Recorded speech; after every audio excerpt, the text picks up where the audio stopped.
मनुष्य जन्म लेता है तो उसके पास सांसें तो होती हैं, पर कोई नाम नहीं होता। जब मृत्यु होती है तो उसके पास नाम तो होता है पर सांसें नहीं होती। इसी सांस और नाम के बीच की यात्रा को जीवन कहते हैं। न किसी के अभाव में जियो, न किसी के प्रभाव में जियो।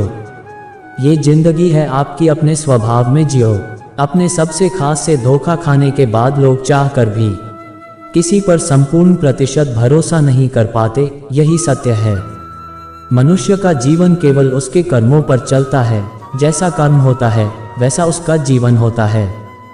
अधिक प्रेम भी व्यक्ति को बुद्धिहीन कर देता है। अनुमान मन की कल्पना है और अनुभव जिंदगी का सबक है। सच्ची खुशी तभी होती है जब आपकी सोच, कथन और कर्म में समानता हो। जीवन में कभी निराश नहीं होना चाहिए, क्योंकि कमजोर आपका वक्त होता आप नहीं।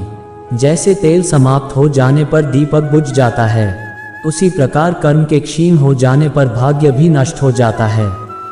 मौन सबसे अच्छा उत्तर है किसी ऐसे व्यक्ति के लिए जो आपके शब्दों को महत्व नहीं देता। किसी के प्रति मन में क्रोध लिए रहने की अपेक्षा उसे तुरंत प्रकट कर देना अधिक अच्छा है। जैसे क्षण भर में जल जाना देर तक सुलगने से अधिक अच्छा है। इंसान चाहे जितना भी खुद को व्यस्त रख ले, जिससे वो प्रेम करता है उसकी यादों से नहीं बच सकता। समय कभी नहीं रुकता। आज यदि बुरा चल रहा है तो कल अवश्य अच्छा आएगा। आप केवल निस्वार्थ भाव से कर्म कीजिए और वही आपके हाथ में है। हमारी आस्था की परीक्षा तब होती है जब हम जो चाहे वो न मिले और फिर भी हमारे दिल से प्रभु के लिए शुक्रिया ही निकले। दया होनी चाहिए, कमजोरी नहीं, ज्ञान होना चाहिए, अहंकार नहीं। कोई कुछ भी बोला, स्वयं को शांत को रखो। धूप कितनी ही तेज हो, समुद्र सूखा नहीं करते। मन की गतिविधियों, होश, श्वास और भावनाओं के माध्यम से भगवान की शक्ति सदा तुम्हारे साथ है और तुम्हें बस लगातार एक साधन की तरह प्रयोग कर सके सभी कार्य कर रही है।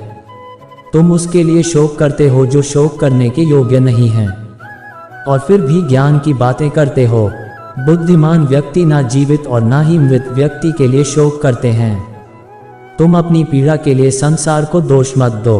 अपने मन को समझाओ, तुम्हारे मन का परिवर्तन ही तुम्हारे दुखों का अंत है। अगर तुम अपना कल्याण करना चाहते हो तो सभी तरह के उपदेशों, सभी धर्मों को छोड़कर मेरी शरण में आ जाओ। मैं तुम्हें मुक्ति प्रदान करूंगा। सुख दुख का आना जाना सर्दी गर्मी के आने जाने के जैसा ही है, इसलिए इन्हें सहन करना सीखना ही उचित है। धर्म चाहे जो भी हो, अच्छे इंसान बनो।